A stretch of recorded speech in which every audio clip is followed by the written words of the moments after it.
The movie starts in 2005. We learn that human development has gone terribly wrong. Even though most scientific theories predicted the world would be more advanced, the growing population created a huge problem on Earth. It actually increased the overall stupidity of people. Two Army officers go to meet the U.S. Army librarian, Officer Joe, and ask him to take part in an important experiment. Joe refuses at first, since he planned to stay a librarian until retirement and didn't want bigger responsibilities. But unfortunately, he can't disobey military orders, so he goes with the officer to a private meeting. At the meeting, high-ranking officials are present. General Collins explains the experiment. Scientists have invented human capsules that can preserve a person's life for many years. The plan is to place people inside these capsules to protect human knowledge for as long as possible, then wake them up when needed. They choose Joe for the experiment because his life isn't considered very important. He has no family. They also pick a woman named Rita. She wasn't their best option, but she was the only one available. The general even shows photos of the officers with Rita at parties. Before ending the meeting, he tells them the experiment will begin tomorrow, and they'll stay inside the capsules for a full year. The project is top secret, and no one is allowed to leak any details. The next day, we see Joe and Rita in the waiting room. Joe introduces himself and asks her what she does. She says she's an artist, but the truth is she works in prostitution. After a while, they both enter the capsules. Rita has a nervous breakdown and tries to escape, but Joe calms her down, telling her not to worry. The scientists know exactly what they're doing. He assures her they'll wake up after 1 year. Soon, the capsules are sealed, and they fall asleep. Later, General Collins and his assistant are arrested for running a prostitution ring, and nobody cares about the capsules anymore. After the scandal, the government demolishes the military base where the capsules were stored. Joe and Rita remain inside, abandoned in the street.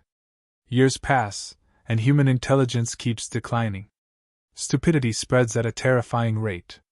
People hope genetic engineering will fix the problem, but even the smartest scientists have become dumb, wasting time on trivial experiments like curing gorilla hair loss.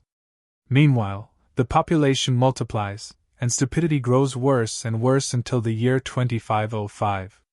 Over all those centuries, humans never solved even the simplest problems, like garbage disposal. Trash piled up in the streets until it formed mountains. Suddenly, a massive garbage collapse occurs, and one of the capsules is released. It crashes into the home of a young man named Frito. Joe wakes up from the capsule, dizzy and confused. Frito doesn't even care that his window is broken or that a stranger walked in. He just keeps watching TV calmly. The shows he watches are silly and stupid too. When Joe makes noise, Frito tells him to shut up and goes back to watching TV. His couch even has a built-in toilet because he's too lazy to move. After a while, Frito throws Joe out the window and continues watching TV. Joe looks around and realizes the world is completely different. He's shocked that everything collapsed in just 1 year, but he doesn't know he's actually in the year 2505. He notices people in the streets speaking in a strange slang. Joe tries to talk to them politely, but they curse at him, so he quickly walks away. Feeling dizzy again, Joe heads to the hospital. He tells the receptionist he's from the army and needs to see a doctor. But she doesn't understand a single word he says, and just starts pressing buttons randomly. After that, Joe hears a recorded message telling him to go to the exam room. First, he tries to drink water from the faucet, but discovers they've replaced it with an energy drink called Brondo. Joe asks a man where he can find real water, but the guy laughs at him, because water is only used in bathrooms now. Joe realizes people these days use energy drinks instead of water. Joe goes to the exam room, and they ask him to put plugs in his ears and mouth. He doesn't understand why they're examining him this way. After finishing the required procedures, they send him to the doctor. While waiting, he notices the date, 2505, on a magazine, but assumes it's a printing mistake. Soon the doctor arrives, talks casually with his wife, and mocks Joe, calling him mentally challenged. He demands $5 billion for the exam. Joe sees the date. 2505. Printed on the bill, and in that moment realizes he's been trapped in the capsule for 500 years. He suffers a nervous breakdown, looks out the window, and is shocked to see the world has collapsed. Buildings are tied with ropes to keep them from falling, and trash covers the streets. The doctor is stunned when he notices Joe doesn't have the citizen tattoo on his arm. Joe runs out of the hospital, and the doctor calls the police to report him for not paying the bill. Joe finally understands the world is in a massive crisis: economic collapse, food shortages caused by pollution, and even ads promoting smoking as healthy. He sees a poster for a famous movie that won an Oscar, goes to watch it, and is horrified to find the entire film is just one single shot lasting 90 minutes. After the movie, Joe is arrested for not completing his medical exam and taken to court. He's shocked to discover his lawyer is Frito, which means he's doomed. Frito mocks him, and the whole courtroom laughs. Joe tries to explain his situation rationally, but nobody understands his way of speaking, they just ridicule him. The judge declares him guilty and sentences him to prison. Meanwhile, Rita wakes up from her capsule and tries to call her manager or boyfriend, but no one answers. She learns the call costs $2,000. She tricks a man nearby and takes his money, then goes to get her citizen tattoos so the scanners can recognize her. The machine asks her name. She replies she's not sure yet. And before she can finish, the machine prints "not sure" on her arm. Everyone thinks that's her actual name. Joe is given an IQ test with basic math questions like addition and subtraction. He answers them easily, but notices everyone else fails miserably.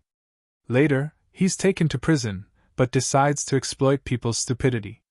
He tells the guard his sentence is over, and he should be released today. The guard believes him and lets him out. Alarms go off immediately, and police chase Joe through the streets, but he escapes and heads to Frito's house. Joe believes people invented a time machine during the 500 years he was asleep. He asks Frito to get him one, but Frito refuses. Joe lies, promising him a huge fortune if he helps. Frito, obsessed with money, agrees and says he knows where a time machine is. Just then, police cars approach, so they escape through the window and drive off. On the way, they see Rita with the man she scammed, and they pick her up. Rita is worried her boyfriend will hurt her because she stole a lot of money from him, not realizing he's been dead for 500 years. At that moment, Joe's barcode lights up, revealing his location to the police. Their car breaks down, so they continue on foot. Police arrive and open fire, but Joe and his friends run toward the supposed time machine. They reach a multinational company called Costco, where Frito claims he studied law. Rita goes to the bathroom while the others wait for the subway. Sensors detect Joe, alarms blare, and police arrest him, taking him to the royal palace to meet President Camacho. The president mocks him, thinking he'd be bigger, but then learns Joe has the highest IQ in the world. He appoints Joe's Secretary of the Interior, calling him the smartest man alive. Camacho holds a rally, promising the people that food and security problems will be solved thanks to Joe. He tells Joe he'll pardon him if he fixes the nation's problems. At the cabinet meeting, ministers ask Joe to say something smart, since they haven't heard intelligent speech in years. Joe panics, blurts out random jargon, and they're amazed. Later, Joe asks Frito to draw him a map to the time machine, planning to distract everyone and escape. He goes with them to a farm to test the soil, asking Rita to join because she knows about farming. Frito secretly hands him the map, but when Joe opens it, he finds meaningless scribbles, no map at all. He regrets trusting someone so dumb. Joe discovers the government waters crops with Brondo. He holds a meeting and insists they use water instead. Secretaries argue it's wrong, since most people work for Brondo and depend on it. Joe, frustrated, says he can talk to plants and will ask them directly. Later, he claims the plants told him they need water. He didn't realize energy drinks cause salt buildup in the soil, killing crops and creating dust storms. Days pass, and crops don't grow. Joe fears his plan failed. People protest outside the White House. Half the population is now unemployed because Bono's production stopped. News reports announce Joe's arrest for causing mass unemployment. He's sentenced to death. In modern times, executions involve chasing the condemned with giant cars until they're killed. No one has ever survived. Joe is brought to the arena for his execution. Meanwhile, Rita prepares to leave with Frito using the time machine. Joe's execution is broadcast live. He drives a car, bracing for death. Rita notices flowers starting to bloom at the farm. She rushes with Frito to stream it live, proving Joe's plan worked. Joe struggles to survive, while Rita bribes a cameraman to film the crops. She takes control of the broadcast system, and Frito arrives at the farm with the cameraman. They stream the thriving plants to the whole world. President Camacho sees the footage, rushes to the arena, and pardons Joe. The crowd cheers his name. They hold a massive celebration. Rita tells Joe she won't return to the time machine. She loves living among these people, even if they're dumb. Joe respects her choice. The president announces Joe as the new vice president. The people rejoice. Someone later reveals the time machine was just a children's swing. A month later, Joe runs for office and becomes the new president of the United States.